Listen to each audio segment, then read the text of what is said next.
Life with Big John and Steffi. I'm Big John. And I'm Steffi.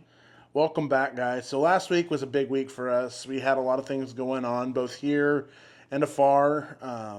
I was in Houston, and the hurricane had struck, so there was a lot of people, almost 2.2 million people without power when it happened. And it was kind of touch and go. Last week was the FFA convention, and so they plan on about 20,000 people coming into town for that. It was in downtown Houston at the George R. Brown Convention Center, and um, It was very kind of touch and go for a little bit, like whether or not it was still going to go, whether it wasn't. yeah, and so the storm hit late Sunday night. Monday was without power. We had traveled. So I was there for two reasons in Houston. Number one, I was part of a group of volunteers from the rodeo that were going to uh, deliver scholarships to a scholarship reception to 25 scholars that we had there. But also, the Texas Nursery and Landscape Association has a booth there, and so I was going to help out with that booth as well. I sit on their board of directors, and uh, so we were kind of, is it on, is it off? The two different forms of communication we got. We were waiting on what would happen if they decided to cancel, if they're going to cancel, or if they're going to postpone. So Monday morning was just a jumble of things. We didn't get a lot of film from the convention. I do have some pictures and things that we'll insert uh, here in a little bit. Little snippets. Little snippets, yes. So you went down, you and a group of ladies. What ended up transpiring is the rodeo, the San Antonio Stock Show and Rodeo, gives away over $12 million annually. Since the inception of our giving, the San Antonio Stock Show and Rodeo has given $267 million, over $267 million to the youth of Texas. And that's almost over 18,000 students have been impacted by that. So we take a group of our volunteers down there, and Steph and another group were traveling up to meet me, who was already there. Um, Yeah, because you had gone down, what, 2 days before? yes. And then because it was kind of touch and go and we were um, optional, we were support staff, right? We decided to stay back until we knew for sure whether or not we were going to be able to get in, what the situation was going to look like. And then we went down for the day and then came back, and then you kind of carried the torch Well, from there. But why don't you explain to people who don't know what FFA is? so FFA is the Texas FFA State Convention is what we were at, and FFA is the Future Farmers of America. So it's an agriculture-based community for students in high schools. They can start their freshman year, going into their freshman year. They have a state convention. It travels. Last year it was in Fort Worth. The year before that, or years before that, it was in Corpus for many years. This year it was in Houston. And so the San Antonio Stock Show and Rodeo parcels out the monies through endowments, grants, so forth, premiums, calf scramble. It parcels out the monies that are made from the proceeds of the San Antonio Stock Show and Rodeo through these different giving arms. And Texas FFA is one of those. We had 4-H, Texas 4-H. They had their roundup in June, and we went and presented $272,000 to the 4-H roundup for students there. And likewise here at Texas FFA, 25 students received a amount of $272,000 as well. What did they do to get those scholarships? So the kids compete in different activities in FFA. There's creed speaking. There's different events that they can do throughout the year. So it's not just showing animals. Not just showing animals. There's different things, acrobatics. There's a talent show that takes place. But the scholarships that we gave out were through our contest that we had in San Antonio, and those students were able to receive a $20,000 scholarship, and then we also gave $1,000 scholarships to students that were part of our school tours program that we have. So 4-H chapters, FFA chapters can register to have their students help us give tours to elementary school kids on our grounds. And so we awarded scholarships for those as well. And so it was a great time, but it was touch and go. There was some uncertainty Were we going to have the luncheon for the scholars that we normally do?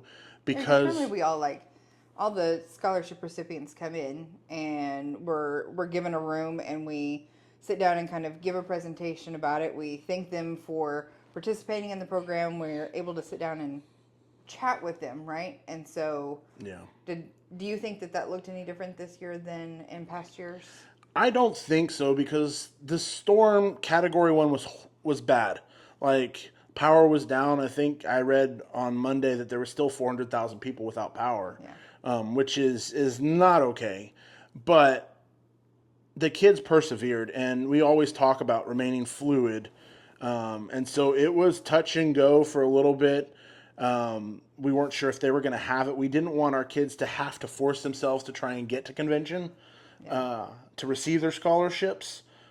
So we didn't want to send that message forward of, hey, you must get there to get your scholarship. I think having it, we were able to pivot. And instead of coming up the night before, a group left early in the morning. I'm talking 7 a.m., right? Yeah. They left our rodeo office at 7 a.m., and there were 6 of y'all. We had 3 staff and then 3 volunteers that came up and met me in Houston because, like Steph said, I had gone up a couple days before, and it was kind of cute because I was kind of the boots on the ground, and so it was this exchange back and forth and these text messages of, what do we see? How's it going? It Letting was them like a know. constant thread between a bunch of different groups that landed at different times, right? Like to see Well, and what does it look like now? Yes, in the next group. What does it look like now? Yes, in the next group. It was. and it was things like what we don't. I mean, they're running generators there, so fuel was an issue. So knowing to fill up before they get into town, so that they could make sure that they got out of town and got to fuel, and they didn't have to try and get in those lines because a hurricane's bad news bears, no matter any way you cut it. But we persevered.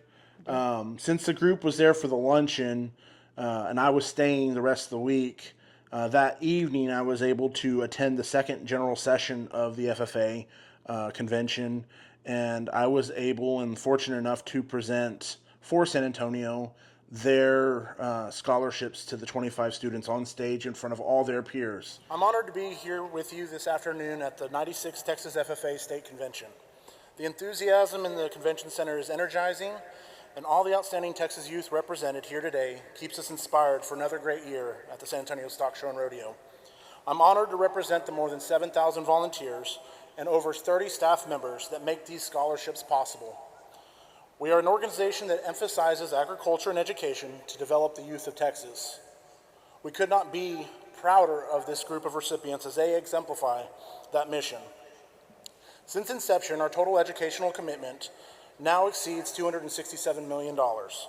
After the results of the 2024 rodeo, the San Antonio Stock Show and Rodeo has impacted the lives of over 18,000 Texas youth.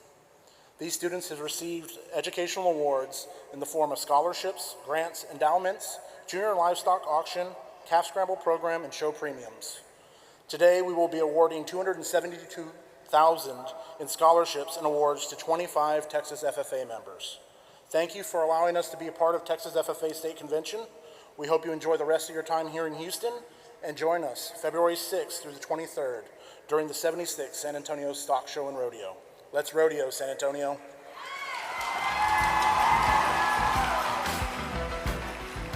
Mr. Vice President, would you please announce the names for the 2024 San Antonio Stock Show and Rodeo Scholarship recipients? FFA, let's give the 2024 San Antonio Stock Show and Rodeo Scholarships a big round of applause.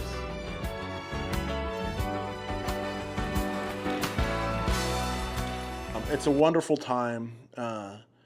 And so rodeo was well represented. I'm so proud of our group that traveled.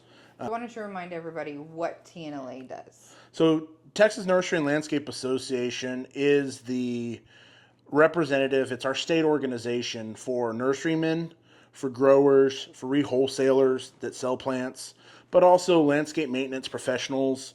We have irrigators, we have certified arborists. And so we come together underneath one umbrella in TNLA. We have a couple of different, we have 5 different programs that we offer. We have our Texas Certified Landscape Associate. We have our Texas Certified Landscape Professional. So you have intro and then like a master and journeyman. Then you have your Texas Certified Nursery Professional. Then you have your Texas Master Certified Nursery Professional. And then we also have our Texas Water Smart. So we have these 5 designations. So what does TNLA do at the FFA convention? So our goal there is we have a set of curriculum. So it's been a long uphill battle. Well, finally, 2 years ago, we were given the opportunity to start writing curriculum. And we had to, at that point, they said, okay, you have to roll it out in May. So it would have been May of last year, 2023, to roll it out. So Texas A&M and Texas State helped us write curriculum for the students. And we were able to start rolling it out. And so last summer, we went to 4-H, we went to FFA, we went to the Ag Teachers of Association of Texas, the ATAT conference, and started talking about the curriculum. We want to see young professionals in our industry. We need labor. We need, through everything, we need marketers. We need business owners. We need finance people in our industry. We need labor, i.e. not just the guys mowing, but we need everybody in our industry.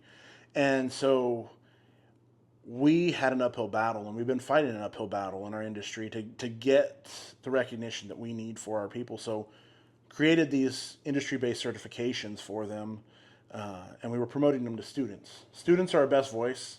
Yeah. They're passionate about their own things. They are. Whether it's agrobotics or something. And so we got the kids to come over to the booth and talk to us about what we do. Enter to win a free cooler. Yeah, we had a cooler there that we were giving away, and we kind of created some fun things for them. If they brought their ag teacher to talk to us, we gave them a couple more entries into it, because really the ag teachers and the CTE directors are the ones that decide where these kids are going to learn. Right. Spent the week there with Christy Long, repping that. Christy has been our boots on the ground person for us, rolling this out over 2 years. And schools bought the curriculum. The first Texas school to get certified and have their class certified, which I was proud of, was out of my region, which was Judson High School. Right. Wonderful. Christy went and helped them prepare, got them, and so it can be done in a 6-week or a 12-week. So what are the benefits of ag teachers implementing this curriculum in their classes? Well, we've done everything. We understand that teachers today are asked to do so much with so little resource.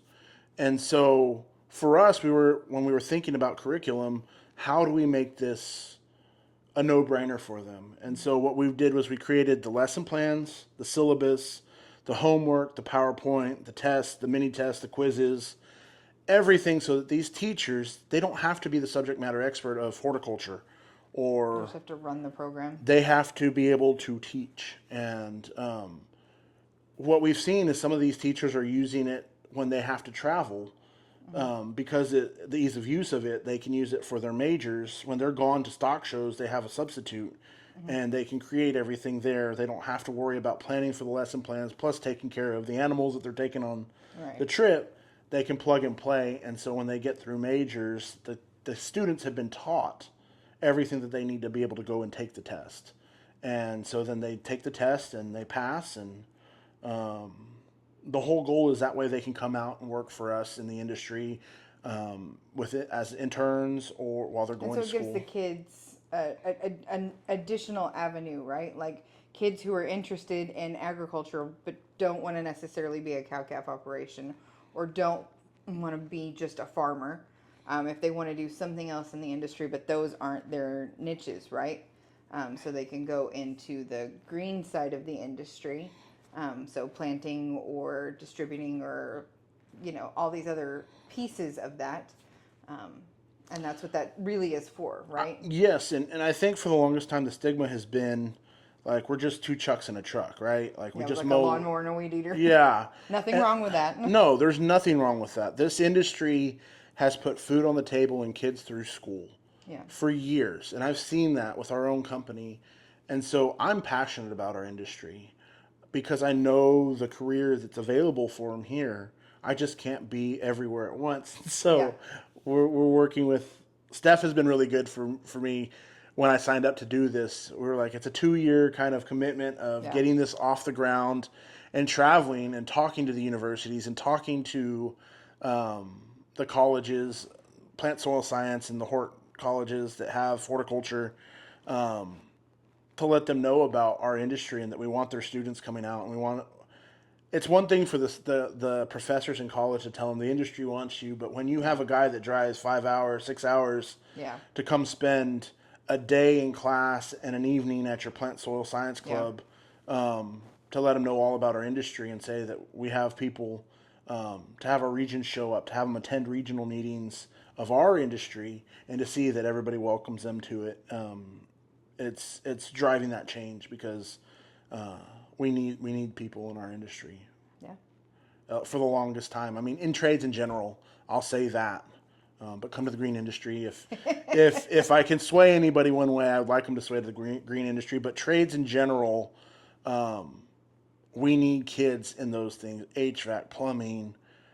Kids love to work with their hands. And I think it was probably like when we first met, there's that clip that we have at the ASA Sub Excel where I was like, some kids are made to go to college. Some kids aren't. That's okay. Some just don't. It's not for them. And they need to find a place in the world. And if we encourage them through different attempts of different things that they can do some hands-on learning with, and people to come and talk to them. So, but stay tuned this week. We have a little treat. It's been busy for us. And what am I getting to do this week? He's like a kid in a candy store right now. This weekend he gets to go tour Prefert, which hopefully we'll have some footage there and take the people along.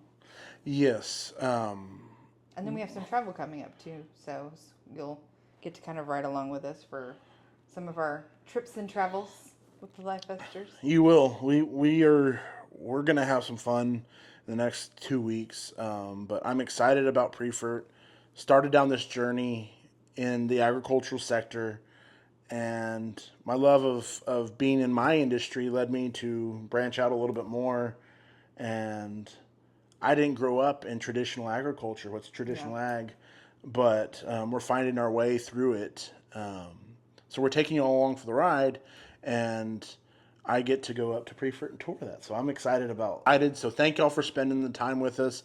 Not a traditional moving clip, everything going on the farm, just to kind of sit in dialogue with y'all tonight. But thank y'all for spending time with us today, and like and subscribe if you can.